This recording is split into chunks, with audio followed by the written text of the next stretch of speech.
Agora a gente fala de taxa de juros. No Brasil, há uma expectativa de alta na Selic, na contramão de outros países.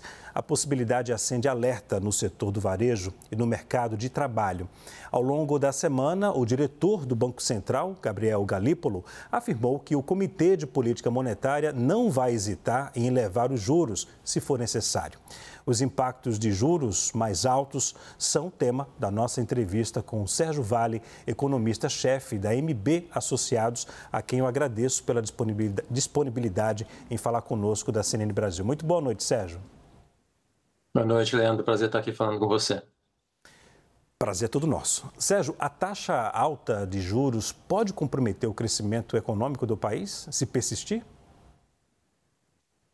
Olha, é muito provável que se a gente de fato tiver uma alta de juros acontecendo nas próximas decisões do Copom, a gente possa ter um cenário de crescimento um pouco mais fraco no ano que vem.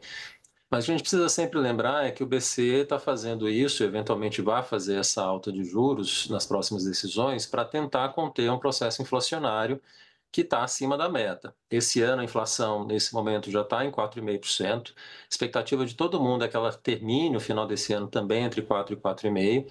E para 25 e 26, as expectativas do mercado como um todo também estão em torno de 4%. Então, a hora que o Banco Central sinaliza que precisa subir essa taxa de juros é para trazer essa inflação um pouco mais para baixo. E, por conta disso, a gente acaba tendo esse efeito na economia de desacelerar a atividade, que é o elemento que, no final, vai trazer essa inflação mais para baixo. A gente precisa sempre ter na lembrança de que, por mais que machuque, né, a economia e a atividade, o que é pior é deixar a inflação continuar elevada, né? Para a população mais pobre, especialmente, essa inflação elevada machuca muito mais do que a gente precisar subir a taxa de juros para conter o crescimento no ano que vem, nesse caso. Agora, Sérgio, qual o impacto para o dia a dia do brasileiro se o Brasil continuar com uma alta taxa de juros? Tudo bem que o impacto da inflação também reflete no dia a dia da população, mas com uma taxa alta de juros, isso não pode fazer com que o Brasil possa parar, digamos, o investimento não acontecer no país? Concordo com você, ninguém gosta de juros altos, né, Leandro?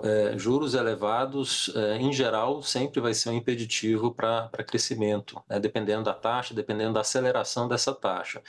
Mas hoje, essa taxa que a gente tem nesse patamar de 10,5, ela também está atrelada a outras questões que estão fora da alçada específica da inflação, né? A gente tem muito essa questão dos juros elevados relacionados há uma política fiscal que ainda não conseguiu encontrar um caminho de estabilidade.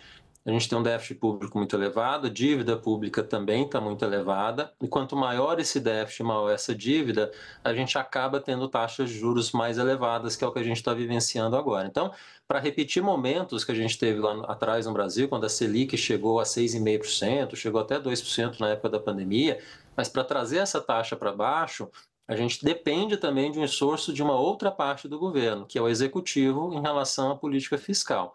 Aí a gente consegue ter uma taxa mais baixa e o Banco Central vai calibrando ao longo do tempo, subindo mais, caindo um pouco mais, para conseguir trazer essa expectativa de inflação definitivamente para 3%. Então, assim, não é só o trabalho do Banco Central hoje. A gente precisa ter um trabalho também do Executivo e do Congresso, no final, em relação à questão fiscal, para a gente conseguir trazer essa taxa de juros de novo para um patamar mais baixo.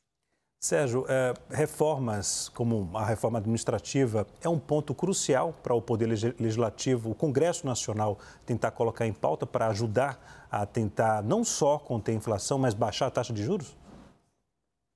Sem dúvida, a gente está no momento, olhando agora, olhando os próximos anos, que tanto o Congresso quanto o Executivo vão precisar fazer reformas duras do ponto de vista da estrutura de gastos. A reforma administrativa é uma delas, mas a gente vai ter que voltar, por exemplo, a falar de novo em reforma da Previdência. A gente acabou de fazer uma em 2019, mas infelizmente ela não foi suficiente para evitar que a gente tenha uma piora nas contas da Previdência ao longo dos próximos anos. A gente vai ter que pensar, por exemplo, em aumentar a idade de aposentadoria ainda um pouco mais, rever a aposentadoria rural, BPC, aposentadoria dos militares. Então, a esfera de reformas que a gente precisa fazer na estrutura de gastos é bastante ampla. Depende do Executivo, depende do Legislativo. Só que a gente está no ano eleitoral. Ano que vem vai estar às vésperas da eleição de 2026 Então, acho que reformas nesse sentido, para reestruturar o gasto público no Brasil, a gente vai precisar esperar para 2027. Mas já começar a fazer elas agora, de alguma forma, né? Começar a projetar e a planejar essas reformas para quando a gente chegar em 2027, a gente já ter alguma coisa preparada para conseguir aprovar. Como foi a Previdência. A Previdência apareceu a reforma em 2016, a gente foi conseguir aprovar a reforma no final em 2019. Conversamos com o Sérgio Vale, economista-chefe da MB Associados, a quem eu agradeço pela participação. Uma boa semana, querido. Obrigado, Leandro. Foi um prazer. Até a próxima.